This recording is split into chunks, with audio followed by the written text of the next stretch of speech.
So I was thinking about what is called artificial intelligence and robots, and when you're thinking that kind of territory, the name that is going to pop up sooner or later is Victor Frankenstein. The famous book, published in 1818, was Frankenstein, or the Modern Prometheus. The stories of the gods are not straightforward. They are confusing, conflicting, with many competing variations. I think what Mary Godwin understood was that Prometheus was a titan who took pity on mankind and gave them fire. This upset Zeus, and you did not want to be on the bad side of old Zeus.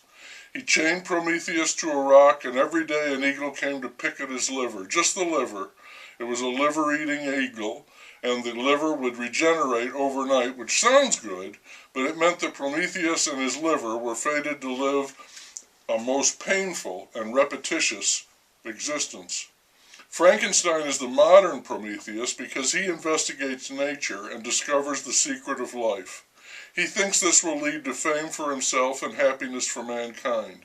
He is able to, as he put it, bestow animation upon non-living tissue he has constructed into the figure of a man out of various parts, making him larger than life, and, using his discoveries, he brings this creature to life.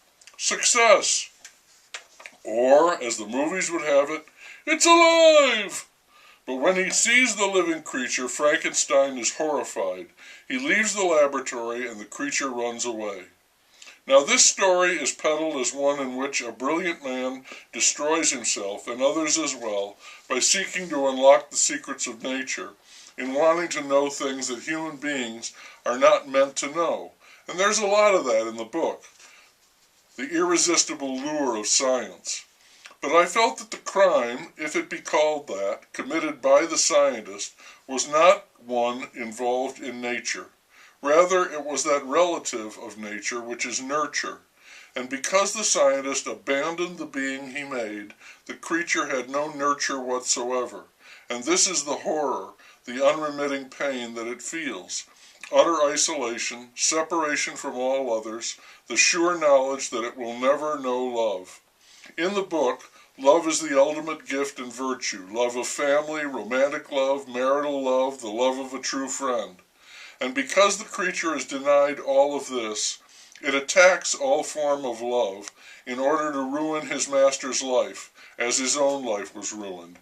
The sin of the master, in not caring for his creation, is visited back upon him again and again. Godwin, who later became Mary Shelley, famously wrote the story after a night in Geneva over a fire in which she and her friends agreed to each write a ghost story. Only she did. Her friends included Percy Shelley, Lord Byron, and her stepsister, Claire Clairmont. Throw in Shelley's pregnant wife back in England, and you have a potboiler steaming with sex and money and social order, a bulging book of purple prose in itself. Shelley and Byron would later write extensively about Prometheus, but not ghosts. For a few troubling days, Godwin was not able to come up with a story. Then the boys were discussing the nature of the principle of life. They were kicking that around, and suddenly Mary was picturing the pale student of unhallowed arts, and that was all she needed. She intended to write a short story, but Shelley encouraged her to expand it into a novel. I think her instincts were the better, but a novel it is. The book has an unusual structure. It begins as an epistolic piece common enough at the time, a book of letters. An Englishman is writing letters to his sister. He wants to do great things. He has a wild notion of going to the North Pole, which he thinks will prove to be a lush, unspoiled Eden, and there he will conduct some experiments in magnetism. He's on a ship heading for the pole when he and his small crew find Victor Frankenstein on an ice floe. The two men prove to be kindred souls. He records Victor's story, and then Victor's story recounts the monster story, and the monster story becomes the story of a poor family, and this goes on and on and on, turgid as quicksand. The book is high in melodrama, suffused with passages of extreme emotion, so overwrought that if I were to score it musically, it would be with the standard, enormous pipe organ screaming out its sonorous notes. Byron and Shelley died young, as befits romantic poets. Mary had 3 children who died and a son who lived.